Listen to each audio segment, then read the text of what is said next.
dosen pengampu Ibu Fitri Amelia, SSI, MSI, PhD. Oke, baiklah. Di sini kami akan kelompok 3 dengan mata kuliah biokimia metabolisme dengan saya sendiri Muhammad Fasakur Animasi dan rekan saya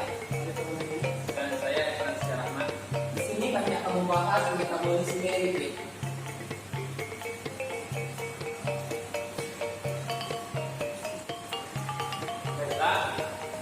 Pada kesempatan kali ini saya akan menyampaikan yaitu tentang energi yang dihasilkan pada asam lemak jenuh secara yang mana asam lemak jenuh memiliki satu atau lebih ikatan lengkap antar atom karbon. Pasangan atom karbon yang terhubung melalui ikatan lengkap dapat dijenuhkan dengan adisi atom hidrogen. Berupa ikatan bahkan menjadi ikatan tunggal. Oleh karena itu, ikatan lengkap tersebut disebut adenom. Dua karbon atom dalam rantai yang diberikan di sebelah ikatan lengkap dapat membentuk konfigurasi dis atau trans. Asam lemak jenuh tidak memiliki ikatan lengkap. Oleh karena itu, asam lemak jenuh adalah asam lemak yang jenuh dengan hidrogen karena ikatan lengkap mengurangi jumlah hidrogen pada masing-masing karbon. Masing-masing karbon dalam rantai memiliki dua atom hidrogen, kecuali karbon oksigen disebut memiliki 3 hidrogen. Karena asam lemak jenuh hanya memiliki ikatan tunggal.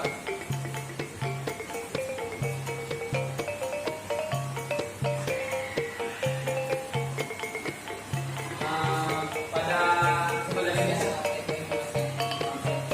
saya akan menyampaikan tentang asam lemak jenuh secara tidak lengkap. Yang mana pada beta oksidasi asam lemak jenuh, satu putaran beta oksidasi terdiri dari 4 reaksi yang dikatalisis oleh enzim.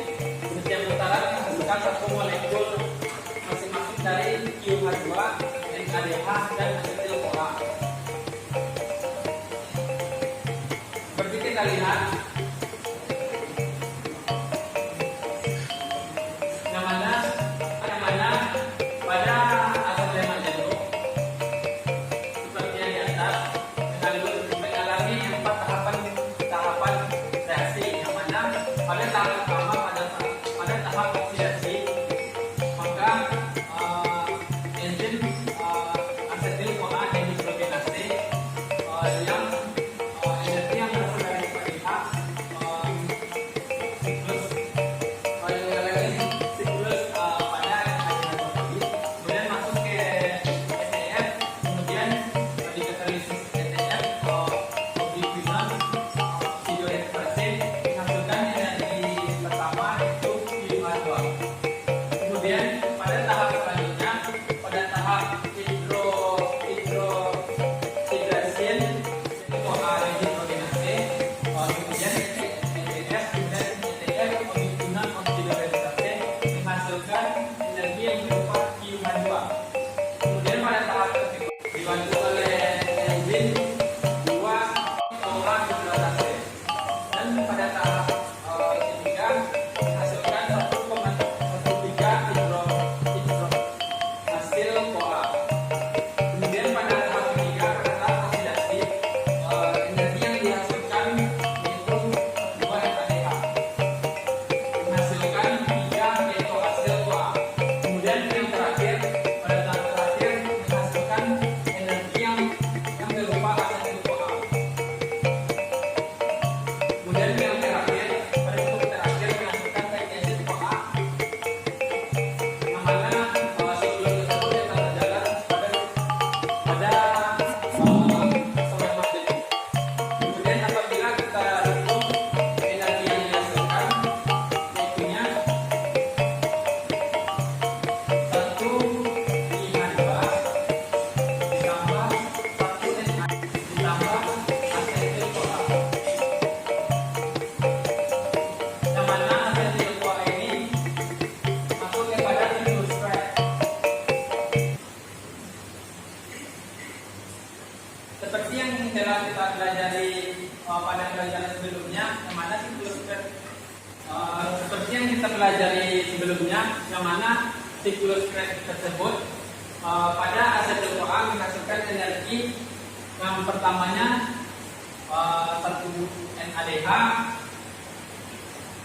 kemudian ATP, FADH 2 kali, dan NADH. Jika di total seluruhnya, maka didapatkan 1 ATP ditambah 4 NADH ditambah 1 SADH. Apabila kita kalkulasikan, maka didapatkan 1 IH2. IH2 ini sama dengan SADH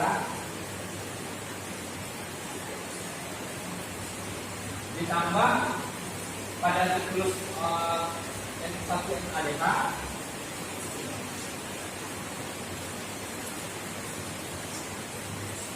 maka dihasilkan 1 ATP, kemudian 4 tambah 1 5 NADH dan 1 IH2 tambah 1 SH2 dan 2 SH2.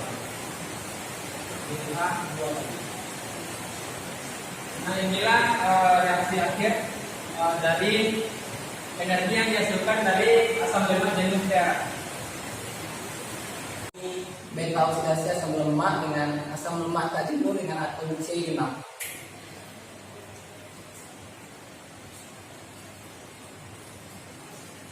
Oke, sebelumnya kita di sini perlu ketahui asam lemak tak jenuh dengan jumlah atom C6. Karena masuk siklus Krebs lewat siklosnya COA, maka degradasi asam lemak dengan atom C ganjil lebih cepat dibandingkan dengan degradasi asam lemak dengan atom C6. Kita masuk ke reaksi.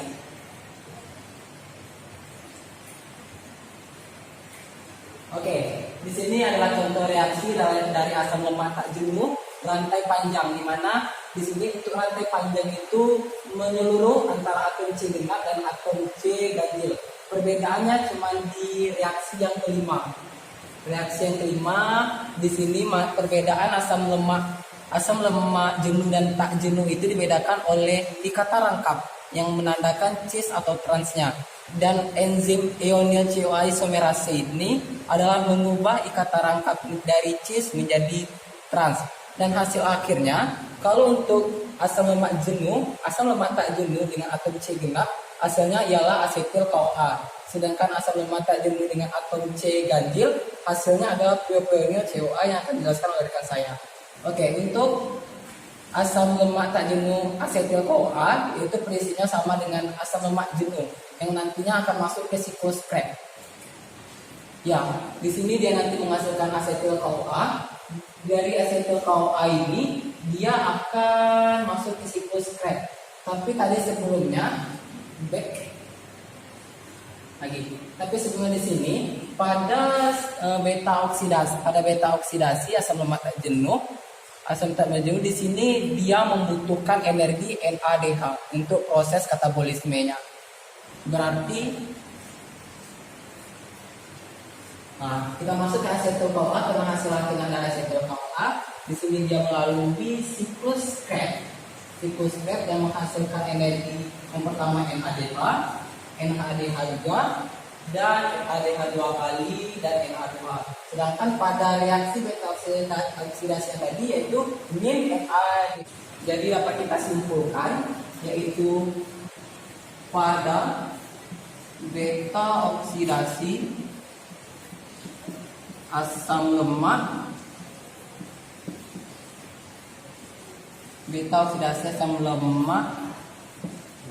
tak jenuh, energinya atau membutuhkan energi yaitu min NADH.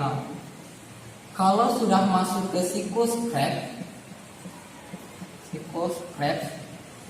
energinya menjadi dapat disimpulkan berarti tadi dari ini min NADH pada siklus Krebs yaitu ada 1 NADH, 2 NADH, dan 3 NADH.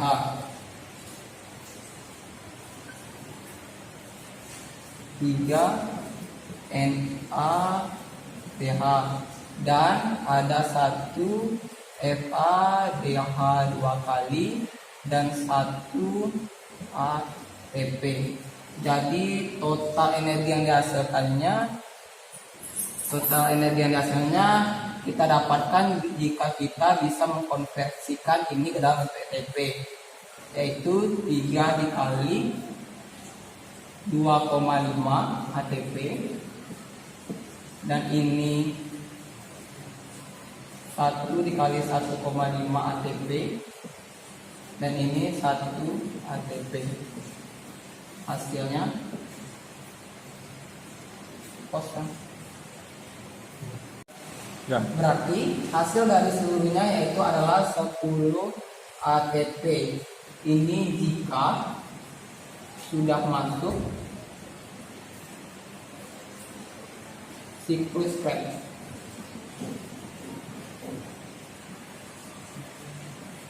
Oke, sekian. Baiklah kali ini kita akan memasuki poin ketiga dari pembahasan teks tentang asal lemak dan jenuh dengan jumlah yang dia. Di mana pada sebagian besar asal lemak memiliki jumlah atom karbon genap. Namun kali ini asal lemak rantai ganjil terbentuk ketika dapat diselenggarakan oleh bakteri dan oleh beberapa organisme lain. Bagaimana halnya dengan asal lemak rantai ganjil ini? Pada asal lemak rantai ganjil ini tidak jauh berbeda halnya reaksi oksidasinya dengan asal lemak rantai datar, gitu. Kecuali pada produk akhir merupakan propionyl CoA, maka akan berbeda dengan rantai datar yang di awal yang sudah digunakan oleh saudara Iqbal tadi.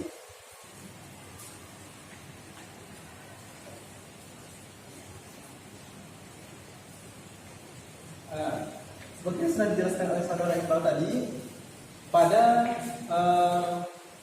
asal lemak rantai genap terdapat mulai dari substrat kita linoleat sampai terbentuknya asetil CoA. Namun di sini dapat menghasilkan energi. Namun pada asal lemak rantai ganjil berbeda pada produk akhirnya. Mari kita lihat untuk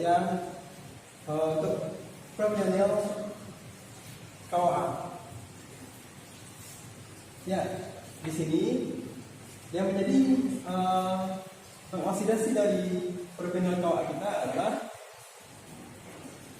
HCl3 ini dengan atau bikarbonat direaksikan dengan propionyl CoA akan membutuhkan energi untuk dapat melakukan reaksi. Begitu juga dengan bantuan dari enzim di sini. Kita lihat untuk propionyl CoA direaksikan dengan bikarbonat akan menghasilkan produk D-methyl CoA. Itu akan membutuhkan energi berupa ATP dengan bantuan enzim propionyl karboksilase, dan untuk produk akhirnya akan menghasilkan succinil CoA. Nanti ini akan bisa langsung masuk ke jalur siklus Krebs. Yep. Di sini siklus Krebs pada ini akan langsung dipotong pada jalur succinil CoA, dan succinil CoA ini baru akan terbentuk energi, sedangkan tadi membutuhkan energi ATP, sekarang baru bisa menghasilkan energi berupa ATP setelah terbentuknya succinat. Pada pembentukan pemarat juga dihasilkan energi berupa FADH2, dan setelah pada pembentukan oksaloasetat terbentuk satu energi lagi berupa NADH. Dan di sini bisa kita hitung untuk energi yang dihasilkan dari reaksi-reaksi ini ada dua jalur. Yang pertama, ketika beta oksidasi membutuhkan energi Sedangkan pada siklus Krebs barulah energi-energi yang tadi dapat terbentuk. Yang pertama, pada energi tersebut untuk Fa2H2 itu bernilai atau setelah dikonversikan bernilai 1,5 ATP. Selanjutnya kita peroleh juga tadi 1 ATP. Kemudian yang terakhir pada terbentuknya oksalat asetat terbentuk juga 1 NADH yang bernilai 2,5 ATP. Sehingga setelah ditotalkan untuk jalur asam lemak tak jenuh dengan atom C ganjil, baik itu jadi jalur oksidasi, beta oksidasi dan jalur siklus Krebs, itu bertotalkan 4 ATP.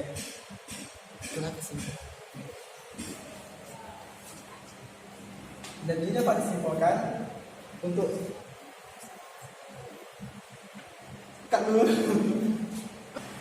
Jadi untuk asam lemak tak jenuh dengan atom C ganjil setelah melalui jalur beta oksidasi dan juga siklus Krebs itu akan menghasilkan energi total bernilai 4 ATP.